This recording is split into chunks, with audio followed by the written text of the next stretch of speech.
Halo Sobat Evivor, kembali lagi dengan saya Bayu. Di sini kita mendatangi tamu yang sangat super gokil, yaitu Pak Lurah Jomboran. Mungkin kalau sebagian teman-teman yang ada di Klaten kurang familiar ya dengan nama Jomboran, tapi pasti familiar dengan nama Cafe Sawah kan? Nah, ini adalah Pak Lurah Agung namanya, dia adalah foundernya Cafe Sawah. Selamat sore Pak Agung. Ya, selamat sore. Gimana kabarnya? Alhamdulillah sehat. Luar biasa ini. Boleh tos dulu nih Pak Lurah. Ya. Wah. Oke Pak Lurah, di sini saya tuh pengen tahu ini mengenai kopi sawah khususnya. Mungkin teman-teman atau sobat Evivor yang ada di rumah juga pengen tahu ini sejarah kafe sawah itu gimana itu Pak? Bisa diceritakan? Keberadaan kafe sawah ini sebenarnya bukan apa ya? Tidak ada konsep jadi. Jadi bagi kami ketika undang-undang desa lahir, yang paling dibutuhkan adalah kesadaran bahwa pemimpin itu harus melepaskan egonya. Anda tidak mungkin berdiri sendiri, tidak mungkin mampu berpikir sendiri. Betul. Pemimpin harus punya teman-teman yang bisa diajak sparring partner untuk berdiskusi. Betul. Kebetulan kami begitu undang-undang desa mau hadir, kami terus menggandeng beberapa perguruan tinggi. Ada UGM, ada UNS, terus ada STAN pernah masuk ke sini, ada Stikes Muhammadiyah, dan terakhir Unbida bergabung dengan kita. Oh, jadi untuk kopi sawah ini tuh kolaborasi dengan para mahasiswa ya Pak ya, Pak? Betul. Universitas-universitas yang ada di Indonesia. Betul. Oh, oke. Nah, sampai hari ini kami masih dibimbing beliau Prof. Ratman ya, dari UGM. UGM. Dan kami ada tim 7, tim super yang kami sebut. Ini awal kami periode pertama selalu mendampingi saya untuk berdiskusi. Jadi para pelopor pembentukan betul. kopi sawah ini ya Pak ya? Okay. Ada 7 orang ya Pak ya? Ada 7 orang. Wah, luar biasa ini. Jadi kafe sawah ini sebenarnya kan hasil diskusi yang kami kembangkan. Jadi ketika ada persoalan, teman-teman kita undang, terus kita mencari solusi, terus akhirnya ya ini. Jadi tidak ada konsep kafe dulu. Tapi kita persoalan numpuk bareng. Iya. Orang numpuk bareng, hanya berarti ini. Wah, ini orang 7 ini pasti super gokil ini ya, pola pikirnya ini. Nah, untuk sebelum kopi sawah ini, tempat ini tuh apa Pak? Ini hanya lahan tanah kas desa tapi tidak produktif. Ini nganggur. Dulu awalnya juga hanya alang-alang. Oh, kayak sawah gitu ya Pak? Alang-alang ya. Sawah pun ini tidak, karena pengairannya cukup susah. Ya, jadi tanah nganggur dulu ya. Nah, rumput-rumput liar kayak gitu ya Pak ya? Rumput liar saja.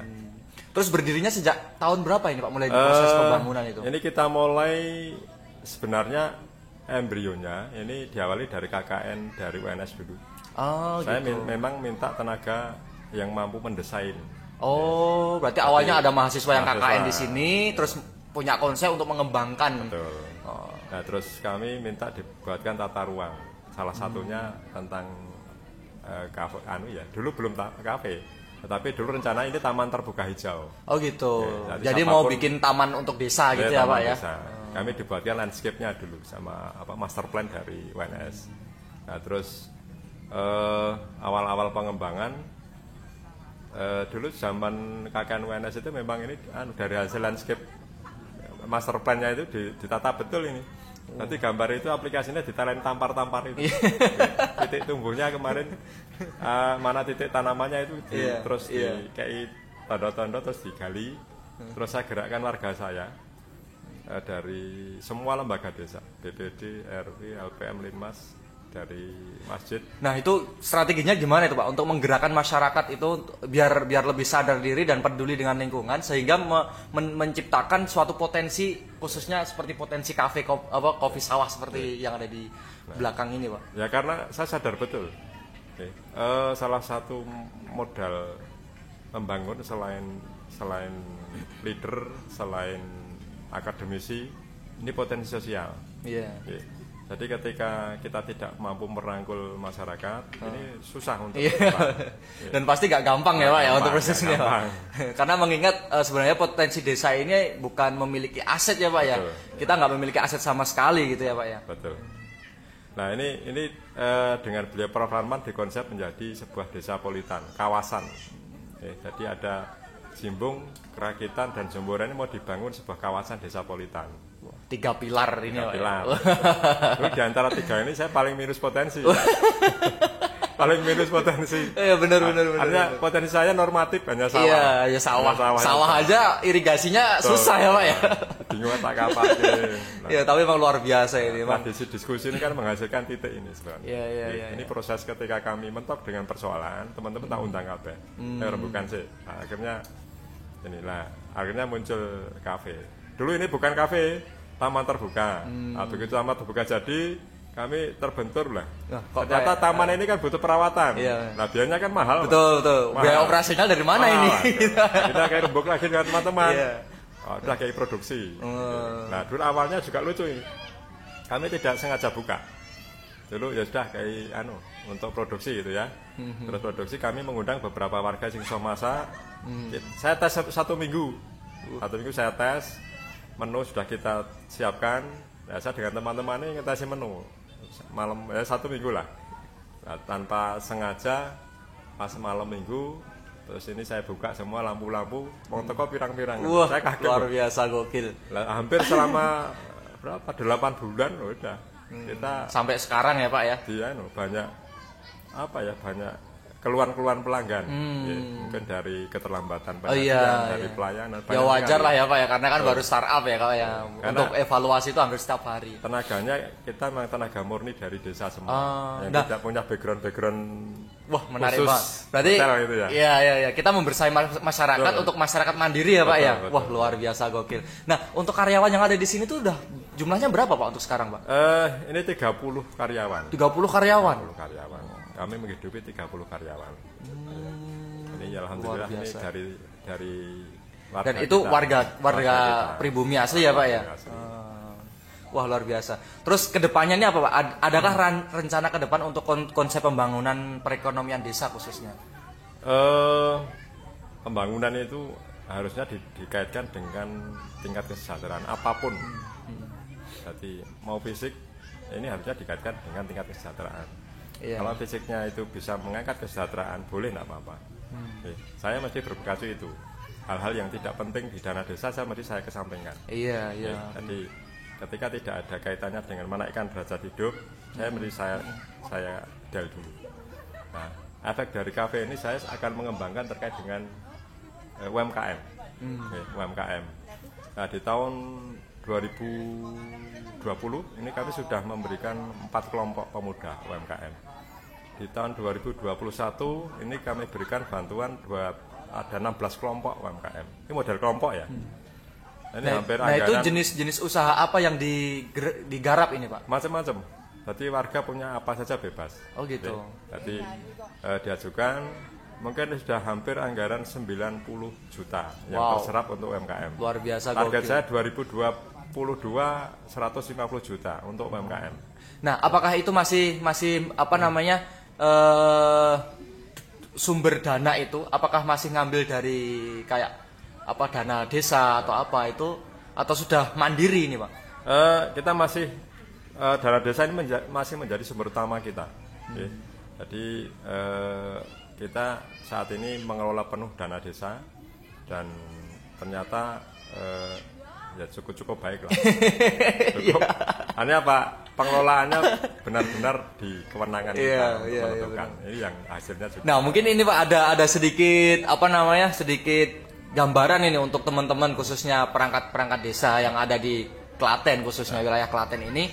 Gimana sih cara mengelola desa yang minim potensi, misal seperti Jomboran ini kan minim potensi ya, Pak ya. Kalau misal kita berdiskusi atau ngobrol tentang desa sebelah misalnya Ponggok, mereka udah memiliki potensi. Nah, kalau yang minim potensi ini cara mengelola dengan baik itu gimana, Pak? Seperti kami sampaikan, seorang pemimpin itu harus tidak boleh egois, dan mau berbagi dalam hal apapun. Setuju itu, Pak. Artinya nanti rumah paling pintar susah. Artinya apa? Harus punya think tank. Kebetulan tim saya think tank saya. Saya tak celok gitu ya. Saya mesti diskusi. 7 orang gokil ya, Pak ya. Think tank saya. Sampai hari ini. Kalau ada persoalan di teman-teman saya undang semua. Ini yang kesadaran pertama yang harus terbangun. Tidak mungkin berjalan sendiri seorang pemimpin. Karena sebenarnya setiap desa itu memiliki potensi ya Pak ya. Kalau mau menggali ya Pak ya. Ambil contoh lah, kita bisa memanfaatkan warga sendiri khususnya untuk mengembangkan UMKM sendiri ya Pak ya. Seperti yang ingin dilaksanakan ke depan ini ya Pak ya. Oke, terus pada masa PPKM ini Pak, apakah mempengaruhi mungkin pendapatan atau kopi sawah sendiri khususnya?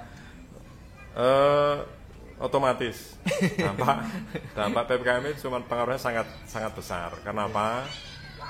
Situasi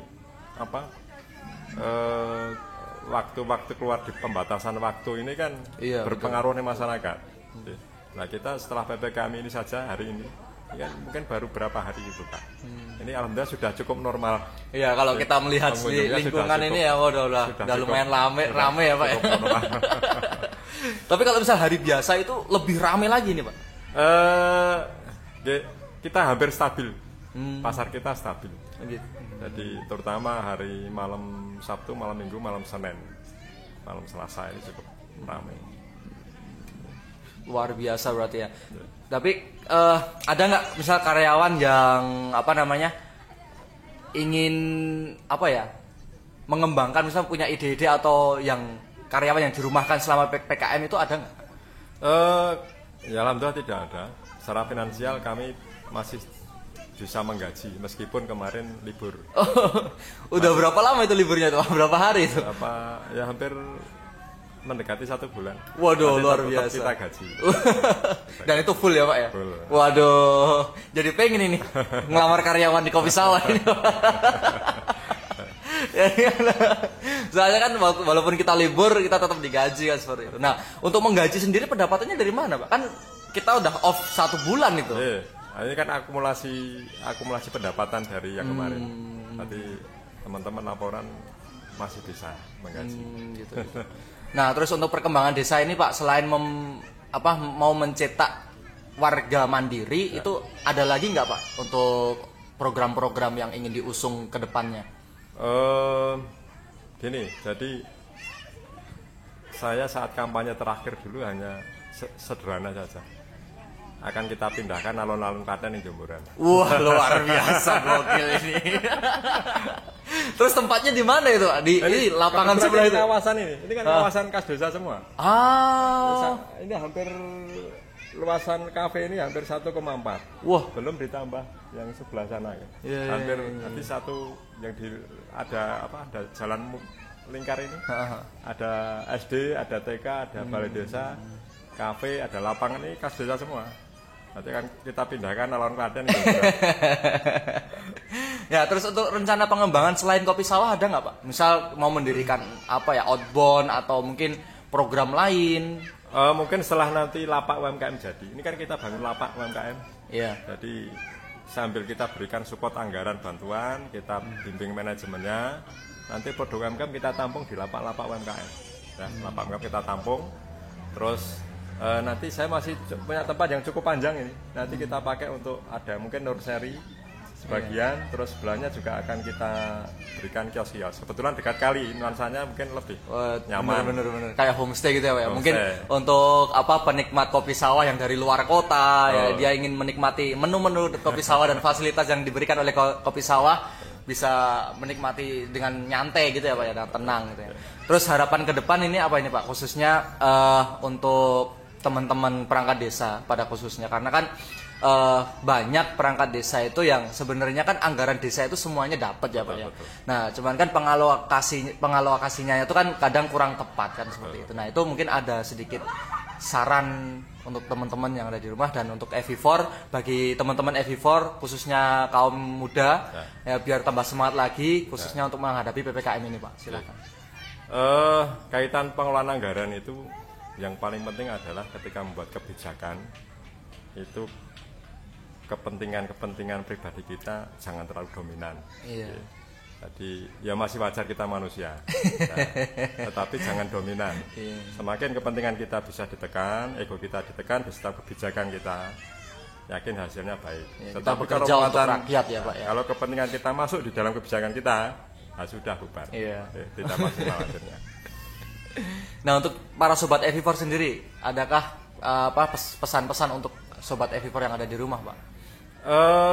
Mari bersama-sama, karena bagaimanapun membangun tidak bisa sendiri. Iya. Ya, tidak sendiri. Jadi semua ini harus digerakkan, masyarakat bergerak, desa bergerak, stakeholder bergerak, perguruan tinggi bergerak. Gitu. Setuju. Ini tidak mungkin sendiri, harus bersama-sama. Jadi ada sebuah gerakan pentahelik. Iya. Jadi ada beberapa elemen, perguruan tinggi, ada leader, ada modal sosial, ada finansialnya. Ini kan harus sinergis. Iya. Tidak mungkin. Setuju. Pak desa melaku dewi. Iya, benar sekali. Dan harapnya ke depan semoga PPKM segera berhenti ya Pak ya, biar kita bisa beraktivitas normal kembali, dan COVID Corona ini juga segera menghilang, biar nanti teman-teman atau adik-adik kita yang di bangku sekolahan bisa beraktivitas dengan normal. Amin. Dan terima kasih untuk Sobat FIV4 yang sudah support dan dukung channel kami. Dan jangan lupa untuk share, like, komen, dan subscribe. Dan bagi yang belum kenal dengan FIV4, silahkan bunyikan loncengnya. Saya Bayu undur diri. Assalamualaikum warahmatullahi wabarakatuh.